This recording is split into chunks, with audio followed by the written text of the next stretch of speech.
நேற்று என்ன வேணும்னு கேட்டாங்க. ஐயா வந்து நோட்டு என்ன வேணுமோ, எந்த சைஸ் வேணுமோ, என்ன தேவையோ அவ்வளோ வாங்கி பட்டாசு கொடுக்குறேன், அவ்வளோ வாங்கி கொண்டு வந்திருக்காங்க. எல்லாமே இருக்குது. நம்ம சாப்பிட்ட பிறகு ஈவினிங் நம்ம எல்லாருக்கும் கொடுக்கலாம் ஸ்நாக்ஸ். சரியா? அவர்களுக்கு நம்முடைய குழந்தைகள் சார்பாகவும் நிர்வாக சார்பாகவும் ஈவினிங் உங்களுக்கு பிரியாணி இருக்கு. நன்றியும் வணக்கத்தையும் தெரியும். நைட்டு உங்களுக்கு மீதி பிரியாணி இருக்கு, சாப்பிடுங்க. மேலால 2 நேரம் கொடுத்துருக்காரு.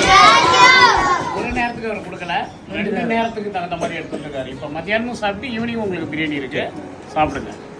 இந்த வாய்ப்புக்கு நன்றி. ஏன்னா நானும் தாய் தந்தம் இல்லாமல் பிறந்து ஒரு ஹோட்டல் கிளீனராக இருந்து டீ கிளாஸ் கழுவி சாலை ஒரு தண்டுவண்டியை போட்டு தான் இன்றைக்கி இத்தனை 1000 தொழிலாளிகளோட பெரிய ஆளாக இருக்கேன். எல்லாம் தன்னம்பிக்கையோடு இருங்க வாழ்க்கையில்.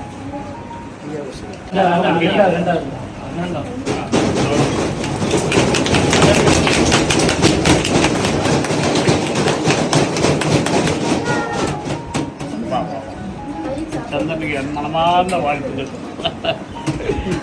சரி.